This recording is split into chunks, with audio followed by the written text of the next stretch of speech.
Ninguém muda ninguém.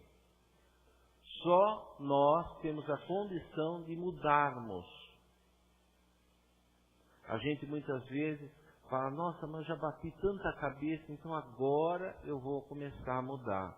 E é assim mesmo que acontece. Só nós temos essa capacidade de mudar.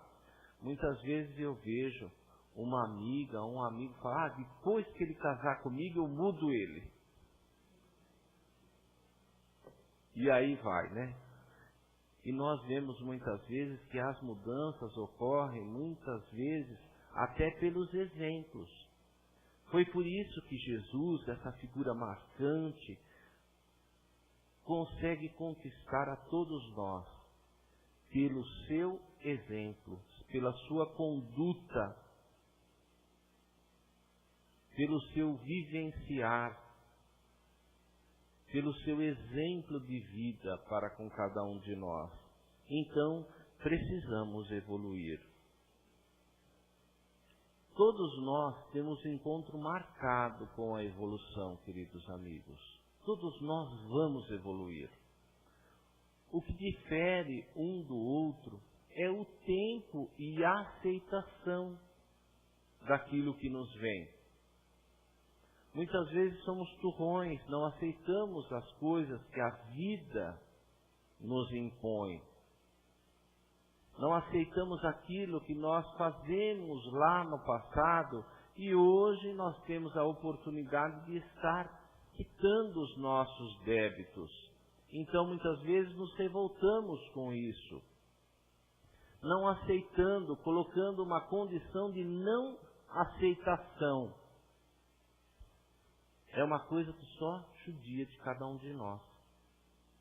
O fato de você não aceitar o que a vida lhe traz, o que é colocado para você viver, é uma coisa como se você fosse bater sua cabeça contra a parede.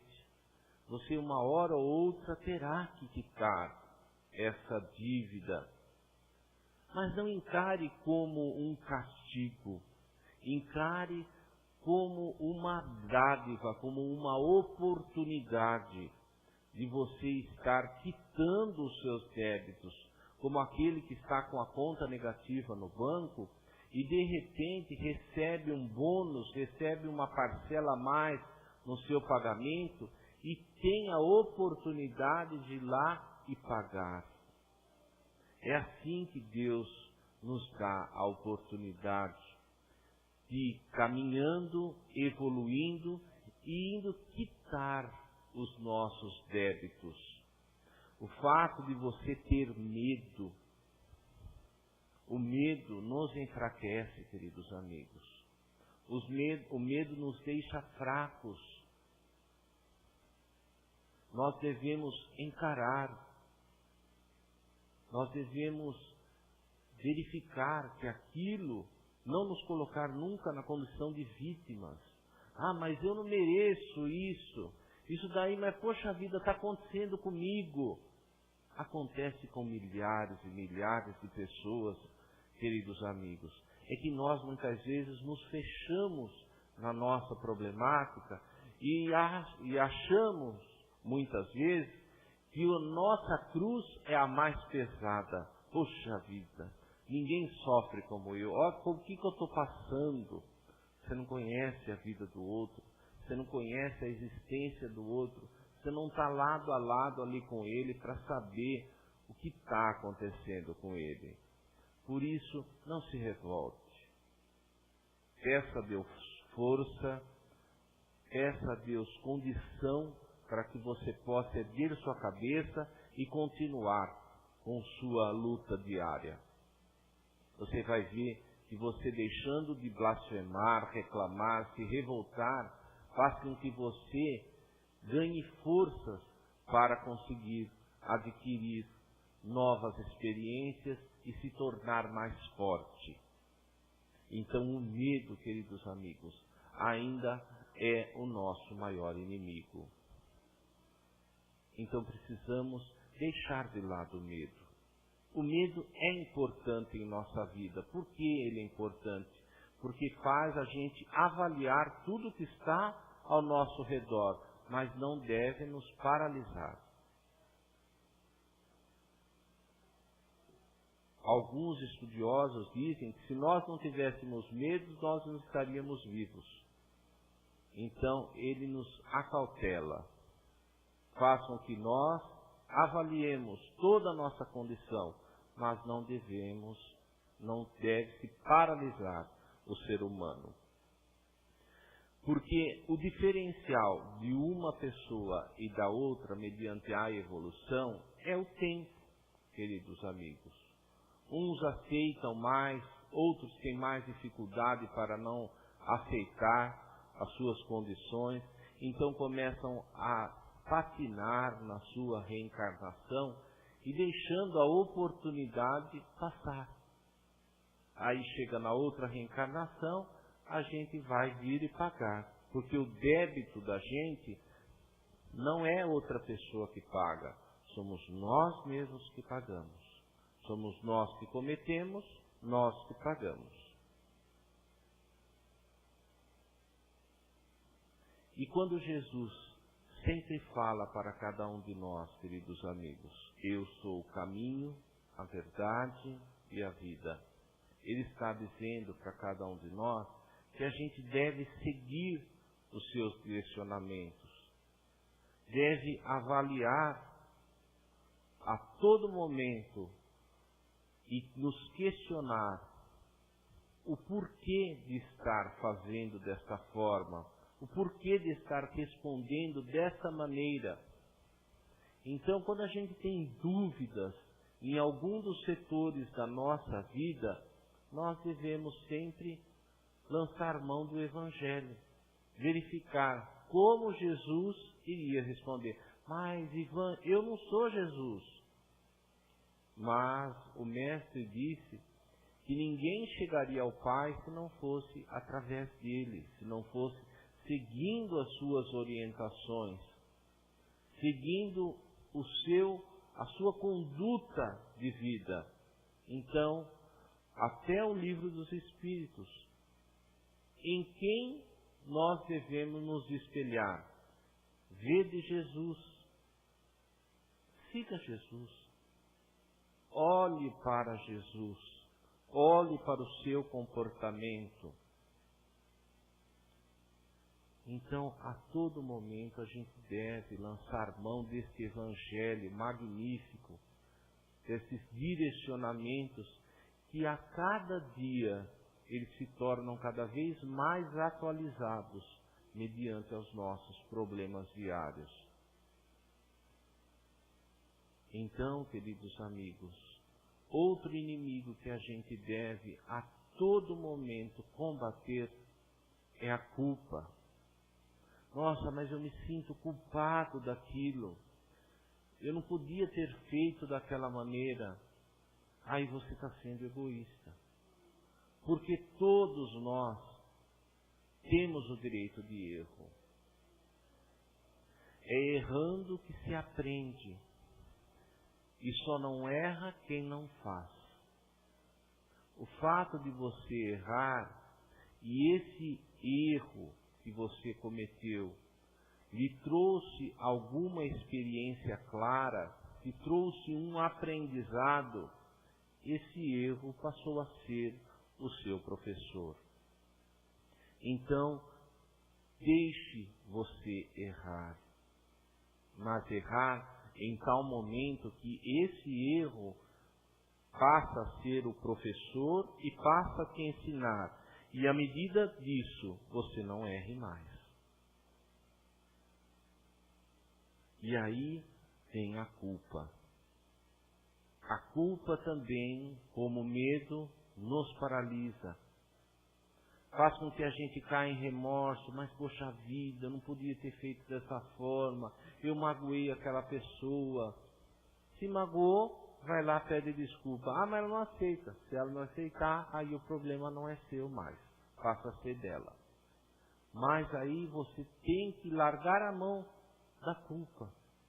Porque esse sentimento não vai fazer nada para você, apenas vai te colocar para baixo. Então, abandone a culpa, abandone o medo e, a partir daí, comece a avaliar um novo sentido para a sua existência. Olhando para Jesus, vendo o Mestre Jesus como mestre, como guia, e a partir daí, traçando um novo sentido em sua existência. Todos nós sabemos que tudo aquilo que nos acontece, que tudo aquilo que nos está em nossa volta, é fruto do nosso pensamento, é fruto das nossas escolhas. Então, até o nosso pensamento precisa ser avaliado, precisa ser peneirado. Porque muitas vezes nós pensamos, acontece. Por isso que Jesus, há mais de 2000 anos, orientava cada um de nós: orai e vigiai. Orai para buscar força em Deus, porque o próprio Mestre Jesus orava. Na Bíblia há vários relatos, Jesus se recolhia para orar. Então, se o próprio Mestre Jesus parava para orar, quem somos nós que não lançamos mão desse medicamento, desta força da oração? Devemos a todo momento, diariamente, fazer a nossa oração. Buscar alimento para o nosso espírito. Jesus disse: nem só de pão e vinho viverá o homem. Então, o alimento físico para cada um de nós é importante para alimentar a nossa matéria. Mas nós devemos alimentar o nosso espírito. E como alimentar o nosso espírito?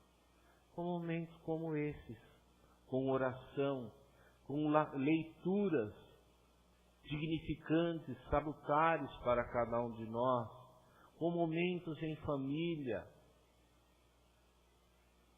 com alegria, porque a alegria não se compra, ela se adquire, ela se constrói. Então, esses momentos alimentam o nosso espírito. Então, nós precisamos avaliar tudo aquilo que está à nossa volta. E vigiai vossos pensamentos, atos e palavras, para não cairdes em tentações. Quando levaram aquela mulher adúltera para Jesus, para que ele pudesse falar sobre aquele acontecimento, e que eles estavam prontos para apedrejar a mulher, e Jesus disse: quem de vós que não cometeu pecado? Quem de vós que não cometeu, que atire a primeira pedra. O que ele estava falando? Para que cada um de nós avaliássemos os nossos pecados antes de atirarmos a nossa pedra. Quando a gente se depara com uma situação dessa, quando alguém nos atira uma pedra, nos ofende, seja a forma que vocês possam pensar, nós devemos a todo momento pensar se nós devemos devolver a pedra ou não.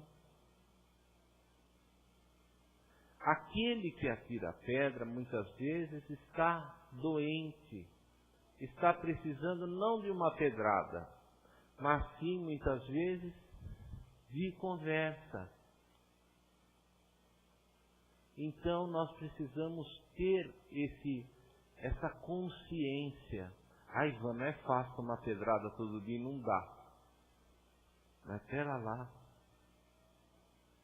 A gente começa a verificar, queridos amigos, que a nossa rotina diária que tudo que está em nossa volta tem um porquê. A gente verifica, quando a gente sai de casa e faz a nossa oração, pede proteção a todos aqueles que estão trabalhando com a gente, que convivem com a gente começa a criar um halo, uma auréola ali, fluidos salutares para cada um de nós. Então comece a orar pelos seus amigos, pelos seus inimigos, podem assim falar, para que você tenha um total controle da situação. Nós devemos pedir sabedoria também, queridos amigos, para aprender a lidar com as situações diárias. Porque a cada dia que surge, e o tempo parece que está passando cada vez mais rápido, nós estamos envelhecendo cada vez mais, não tem problema, porque eu quero ficar velho, não quero ir antes, porque a única coisa que não nos faz envelhecer se a gente desencarnar, moço. Então, deixa eu envelhecer, não tem problema nenhum, faz parte da nossa existência. Tudo tem um começo, um meio e um fim. É o que chamamos de ciclo. Tudo em nossa existência tem um ciclo para que a gente passe. E nós estamos quase fechando o ciclo de 2014. E nesse ciclo de 2014, nós devemos analisar tudo o que nos aconteceu. Devemos fazer um balanço, como se diz assim no comércio, né? De tudo o que aconteceu em nossa existência. E aí a gente vai ver, será que aconteceu coisas positivas? Será que aconteceu coisas negativas? Será que as coisas estão harmônicas, estão balanceadas?